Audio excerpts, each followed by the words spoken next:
Hi, I'm Jessica, And I'm Tracy. and this is She's on Top, the place where we celebrate and elevate women. And today we're excited to launch our new series called Vision 2020, which is focused on looking forward and talking to women about their vision for the future. And we are honored today to have a returning guest, Aisha Addo. And if you haven't seen our first video with her last year, you should watch that because you can learn more about her. But I'm just going to say a couple of things. I'm going to have to read here because these are pretty amazing. Aisha is the recipient of the Young Black and Gifted Award for Black Community Service. She was also named a Black Diversity Group role model and one of 100 Black women to watch in Canada, and one of 150 Black women making history in Toronto. And she's also dedicated to raising up and empowering Black and marginalized girls to be leaders. She founded Power to Girls to do just that. And we are so grateful to have her back to speak with us. Hi, Aisha. Hi. Hey, thank you so much for having me back. Super, super excited to be here. Same with us. I mean, it's amazing. I mean, so much has happened, especially since we talked to you last year. I think last time we chatted to you, it was all about, the Me Too movement, and now in the last couple of months, we've had COVID and of course, Black Lives Matter. So we wanted to talk to you about how things are changing for you, what's happening. Yeah, no, thank you so much for that. So for me personally, like, I think, that's a continuous fight, like, the fight against, discrimination and against racial discrimination specifically is something that, like, as a woman of color, it's something that we have to deal with on a continuous basis, so it's very interesting, like kind of like watching the world catch up in a way to some of the things that Black folks have been talking about for a very long time, and then also like really the emphasis around like Black women specifically in like different sectors and like different spaces, and just having that that awakening or like that aha moment from be it institutions or like government or like companies, and like recognizing that like the voice of Black women is very important and is something that needs to be amplified. So for me, like it's been a whirlwind, because dealing with everything that's happening with COVID, as well as like the challenges that folks within the Black community are facing currently as a result of COVID, and then also as a result of like the racial discrimination, is a very awakening time, if I could say so myself. So it's been very interesting, really just wrapping my head around everything, and also just being mindful of everything that's happening, and like how I personally am taking care of like my mental health, and like how it affects me, and like how I show up in places. So it's been a very interesting time. That's so important. Mental health is so important. In the video we did with you last time, you talked about the power of words, and it really struck me. It's not just the power of words that people say to us, but you talked about what the power of words we say to ourselves. So how has that changed? Has anything changed? Like when you talk to the young girls that that you deal with, how are the changes to do with that?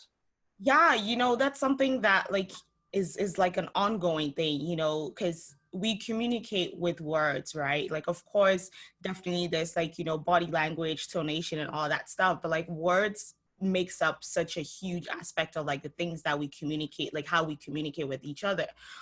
So it's been very interesting just wrapping our heads around everything that's happening, but then also how we are showing up to everything that's happening and the things that we're saying to ourselves. And I think like one of the things that I mentioned the last time is that, what other people say to you really does have an effect on you, but what you say to yourself is like of the utmost importance, because you're with yourself each and every day. You can tune off someone, you can turn someone off, you can just be like, I'm not listening to you today. However, your inner dialogue with yourself never stops, because it's a continuous thing.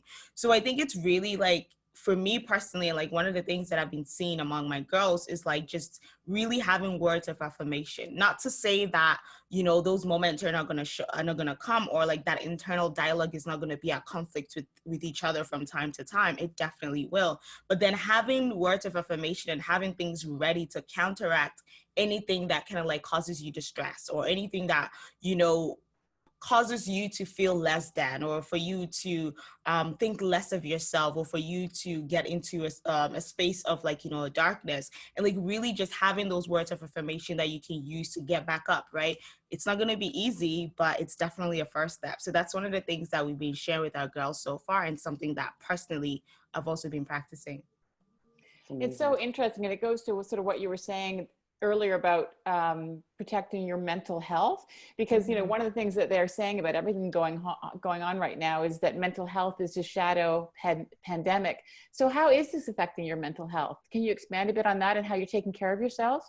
Yeah, absolutely. Honestly, it's been such a whirlwind. I believe I have gone through every emotion possible over the past couple of months.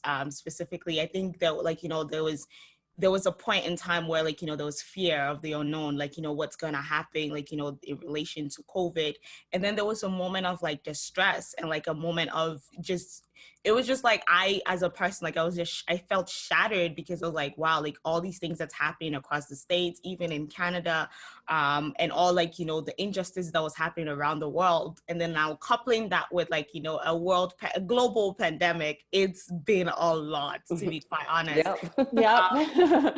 But if I am being honest, it's really and truly just taking it one day at a time. And I say that to say that I try my possible best not to think about tomorrow, and just taking it like as like taking the day as it comes.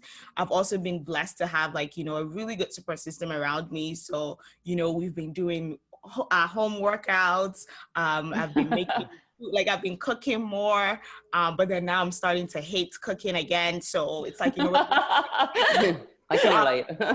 no, really, I think this time has also served as a moment of pause, and a moment of clarity in the same way, because, you know, you talked about something, and you said this series is called Vision 2020. And it's funny because when the year started, I was actually organizing a webinar called Vision 2020, but then Oh, well, that's perfect. I ended up putting it on hold. And as I was kind of like thinking about that Vision 2020, like, you know, like, and just thinking about it in reference to, like, even when you go to, you know, the eye doctor, and like, you know, the perfect vision is like Vision 2020. A lot of us started 2020, or went into 2020 with a lot of anticipation, with a lot of, you know, ideas, and with a lot of, excitement as to what we were going to do, how we were going to pivot, how we were going to expand the things that we are already doing. And for this pandemic to kind of like come and just be like, actually, no, this is Yeah. is a very humbling, like, you know, period. And it really causes you to think about things in a different way.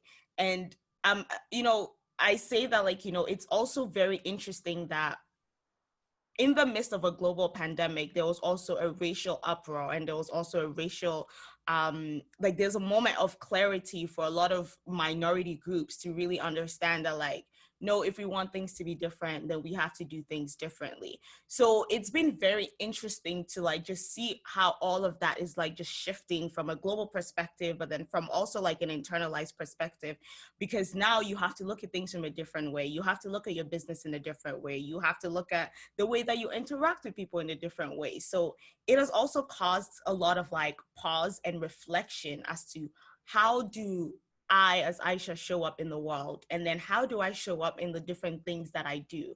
Of course, with Power to Girls, we run programs in the schools. School's been out from March, right? Right. There's no talks of when school is going to resume. So now we have to look at, okay, well, if school doesn't go back, how are we going to be running our programs? How are we going to be doing things differently? So it's been a very interesting time that, and I think really just taking that moment to pause and be like, okay, what are we going to do? How are you showing up? How are you making change? How are you taking care of yourself has been good for me personally, in helping me navigate this new space that I find myself in. So it's been very interesting. It's been a whirlwind, to be quite honest. Wow. I love everything you're saying. I have so many questions for you. We're definitely going to have to, you know, get you back again to ask you more questions. But I have one last question for you, because when we just met you just a few minutes ago, you mentioned that you have a podcast, and it's about entrepreneurs. And I wonder, like, you know, we're all about entrepreneurs, but how much harder it is being a Black entrepreneur. And I know that you started Drive Her, and we talked to you a few years ago. You mentioned it was harder to get financing. So do you share, or we'll put a link to your podcast, but do you find that as a Black entrepreneur, it's much harder to get the financing? It's much harder to get the mentorship, the backing, all that kind of stuff. And it's a Black female entrepreneur too. Oh, yeah.